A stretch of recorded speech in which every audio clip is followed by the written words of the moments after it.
Hi namaste అండి, నేను సత్యాని. Welcome back to Sri Satya recipes. ఈ వీడియోలో పచ్చి సావిడాయల ఈగురు చేయడం చూపిస్తున్నాను.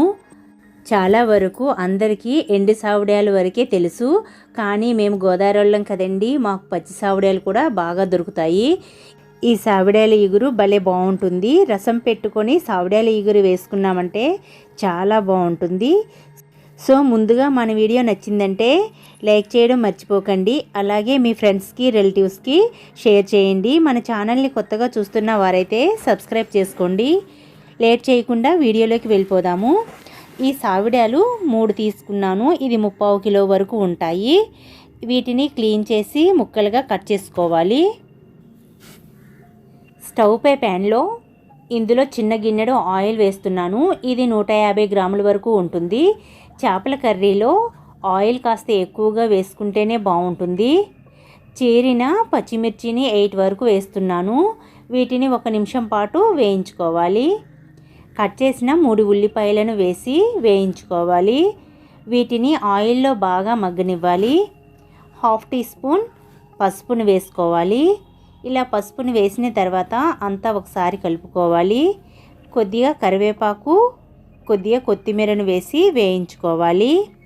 అయితే కరివేపాకును అసలు స్కిప్ చేయకండి. దీనిలో కరివేపాకు ఫ్లేవర్ చాలా బాగుంటుంది. అంతా ఒకసారి కలిపి మూత పెట్టి మగ్గనివ్వాలి. ఇలా ఆనియన్స్ అంతా మగ్గిన తర్వాత ఇందులో 1 టేబుల్ స్పూన్ అల్లం వెల్లుల్లి పేస్ట్ వేసుకోవాలి.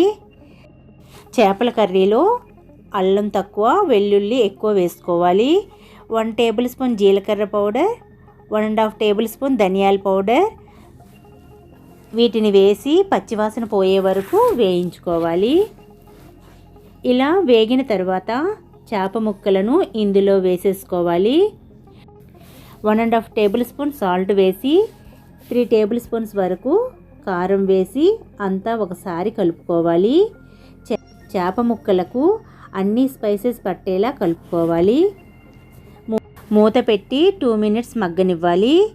మూత తీసి 1 గ్లాసు వాటర్ వేసి ఒకసారి ఇలా కదిపి కొద్దిగా పైన కసూరి మెంతిని వేసి మూత పెట్టి మీడియం ఫ్లేమ్లోనే ఉడకనివ్వాలి.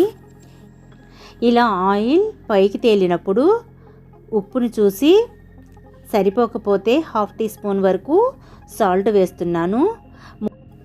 మూత పెట్టి ఇంకొక 1 మినిట్ ఉడికిస్తే సరిపోతుంది. ఇలా పైకి ఆయిల్ తేలినప్పుడు పైన కొద్దిగా కొత్తిమీరను వేసి స్టవ్ ఆపేస్తున్నాను. ఇంతేనండి, పచ్చి సావిడాయల ఈగురు రెడీ అయిపోయింది. చూస్తుంటేనే తినాలనిపిస్తుంది కదా. కర్రీ స్మెల్ కూడా సూపర్గా వస్తుంది. ఇది ఇలా కొద్దిగా లూజ్గా ఉంటేనే రైస్లో కలుపుకుంటానికి చాలా బాగుంటుంది. సో ఈ వీడియో మీకు నచ్చినట్లయితే లైక్ చేయండి. మీ ఫ్రెండ్స్కి రిలేటివ్స్కి షేర్ చేయండి. ఇలాంటి టేస్టీ రెసిపీస్ కోసం మన ఛానల్ని సబ్స్క్రైబ్ చేసుకోండి. Thanks for watching Shri Satya recipes.